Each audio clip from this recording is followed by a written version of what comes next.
Pinapaka MLA Payam Venkateswarlu మొన్న 2023 assembly ఎన్నికల్లో అక్కడ విజయం సాధించారు. అప్పుడు వచ్చినటువంటి ఓట్ల శాతం ఎంత అంటే ఆయనకి 56.62% ఓట్ షేరింగ్ రాబట్టగలిగారు.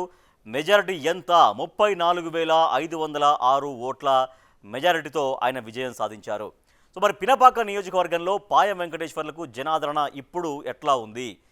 ఎలక్షన్స్ నుంచి ఇప్పటిదాకా జనాదరణ పెరిగిందా, తగ్గిందా? ఆయన పనితీరు పైన అక్కడ జనం ఏమనుకుంటున్నారు? బిగ్ టీవీ సర్వేలో జనం ఎటువంటి ఒపీనియన్స్ చెప్పారో మనం చూద్దాం. అయితే అసెంబ్లీకి ఈయన ఎన్ని రోజులు హాజరయ్యారో అది చూద్దాం. ముందు అసెంబ్లీ మొత్తం 55 రోజులు నడిస్తే ఆయన 55కు 55 రోజులు హాజరయ్యారు. సో 100% ఆయన అసెంబ్లీకి హాజరయ్యారు. ఎస్, పాయం వెంకటేశ్వర్లు గురించి, పినపాక ఎమ్మెల్యే గురించి అక్కడ నియోజకవర్గ ప్రజలు ప్లస్ పాయింట్స్ ఏం చెప్పారు బిగ్ టీవీ సర్వేలో చూద్దాం. ప్లస్ పాయింట్స్: సమస్యల పరిష్కారంలో మంచి పేరు ఉంది, అభివృద్ధి పనులకు శంకుస్థాపనలు, జనంతో సత్సంబంధాలు మెయింటైన్ చేస్తున్నారు. ఆయన సీనియర్ లీడర్గా ఉన్నారు. గతంలో కూడా 2 సార్లు ఎమ్మెల్యే, ఆయన ఇప్పుడు 3వ ఎమ్మెల్యేగా ఉన్నారు అక్కడ. అంటే అక్కడ ఫస్ట్ బూర్గంపాడు నియోజకవర్గం నుంచి ఎమ్మెల్యే, సో 3వసారి ఆయన అసెంబ్లీలో ఎమ్మెల్యేగా కూర్చున్నారు. సో పినపాక నుంచి 2వసారి. సో ఇందిరా మహిళలకు శంకుస్థాపనలు చేస్తున్నారు. తర్వాత నమ్మదగిన నేతగా పాయం వెంకటేశ్వర్లకు ఒక గుర్తింపు ఉంది, అది ప్లస్ పాయింట్గా కనిపించింది. నెక్స్ట్, పొంగులేటితో సాన్నిహిత్యం ప్లస్ పొంగులేటి మనిషి అని పేరుంది.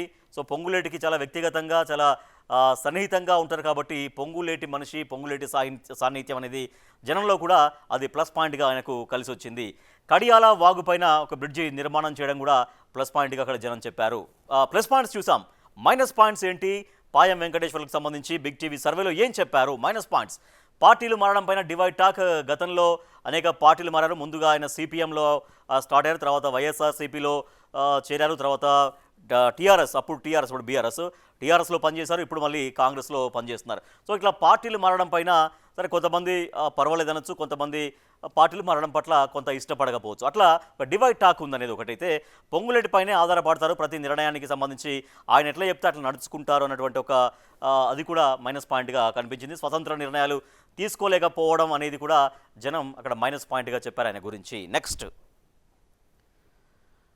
పార్టీ శ్రేణుల్లో ఇంటర్నల్ వార్. పార్టీ క్యాడర్లో 2 వర్గాలు ఉన్నాయి. అక్కడ పినపాకలో తారస్థాయికి విభేదాలు చేయనటువంటి పరిస్థితి. పాయం వెంకటేశ్వర్లు వర్గం అనేది, తర్వాత అట్లా 2 వర్గాలుగా ఉన్నటువంటి పరిస్థితి కాంగ్రెస్లోనే. సో దాంతో అక్కడ సమస్య ఎదురవుతోంది అనేది ఒకటైతే. నెక్స్ట్ ఏమున్నాయి?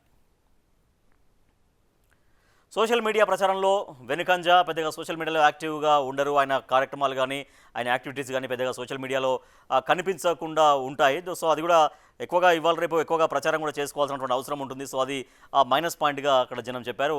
అనుచరుల పైన సెటిల్మెంట్స్ ఆరోపణలు కూడా ఆయనకు మైనస్ పాయింట్స్గా మారిన పరిస్థితి.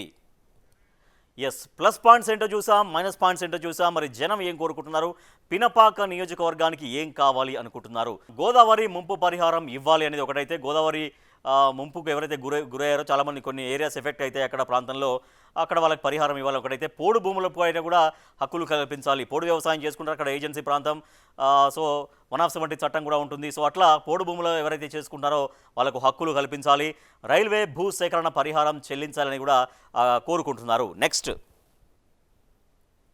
సీసీ రోడ్లు వేయాలి, గోదావరి లిఫ్ట్లో పురోగతి చూపాలి. మణుగూరులో డ్రైనేజీ. మణుగూరు చాలా వేగవంతంగా డెవలప్ అవుతున్నటువంటి టౌన్ అది. మణుగూరు, అక్కడ సింగరేణి బొగ్గు గనులు కూడా అక్కడ ఉంటాయి కాబట్టి సో అక్కడ డ్రైనేజీ సిస్టమ్ అనేది చాలా బాగా ఉండాల్సినటువంటి అవసరం ఉంటుంది. సో అటువంటి ఇప్పుడిప్పుడే చాలా బాగా డెవలప్ అవుతున్నటువంటి మణుగూరు అంటే బొగ్గు గనులకు ప్రసిద్ధిగాంచింది. ఎప్పటి నుంచో మణుగూరు అనేది తెలిసినటువంటి నగరం, సిటీ. కానీ ఇంకా దానిలో డ్రైనేజీ మరింతగా బాగు చేయాల్సినటువంటి అవసరం కూడా ఉంటుందని జనం కోరుకుంటున్నారు. సో ప్లస్ పాయింట్స్ ఏంటో చూసాం, మైనస్ పాయింట్స్ ఏంటో చూసాం. జనం ఏం కోరుకుంటున్నారు పాయం వెంకటేశ్వర్లు దగ్గర నుంచి పినపాక నియోజకవర్గ ప్రజలను చూసాం. సో మరి బిగ్ టీవీ ఎక్స్క్లూజివ్గా చేసినటువంటి సర్వేలో వచ్చినటువంటి రిజల్ట్ ఏందో చూద్దాం. రిజల్ట్ చూస్తున్నాం. అనుకూలం 42%, వ్యతిరేకం 32%, తటస్థం 26%. మనం చూస్తున్నాం అనుకూలం అయితే ఎక్కువగానే ఉంది, 42% ఎక్కువగానే ఉంది. వ్యతిరేకత కూడా పెరుగుతున్నటువంటి పరిస్థితి. సో ఈ సమయానికి వ్యతిరేకత ఇలా ఉంది, ఇంకా మరింతగా పెరగకుండా చూసుకోవాల్సినటువంటి అవసరం కూడా మీ పైన ఉంటుంది. తర్వాత అనుకూలతను, వ్యతిరేకతను తగ్గించుకొని, తటస్థాన్ని తగ్గించుకొని అదంతా కూడా అనుకూలంగా మార్చుకోవాలి. ప్రజలకు ఏవైతే మీరు మాటలు చెప్పారో, ప్రజలు ఎటువంటి అంశాలు కోరుకుంటున్నారో, ప్రజా సమస్యలు తీర్చాల్సిన అవసరం ఉంటుంది. సో పినపాక నియోజకవర్గాన్ని అభివృద్ధి పదంలో నిలిపితే గనక మీకు మరింతగా అనుకూలత రాబోయే రోజుల్లో పెరిగే అవకాశం ఉంటుంది. సో ప్రస్తుతం అయితే 42% కనిపిస్తుంది. మనం దీన్నే ప్రామాణికంగా తీసుకుంటాం. సో పాయం వెంకటేశ్వర్లు పినపాక ఎమ్మెల్యే గారు, ఇది మీ స్కోరు. బిగ్ టీవీ సమగ్ర సర్వేలో మీకు మీ ప్రజలు చెప్పినటువంటి ఒపీనియన్స్ ఆధారంగా బిగ్ టీవీ మీకు ఇస్తున్న స్కోర్ ఎంత అంటే 42%.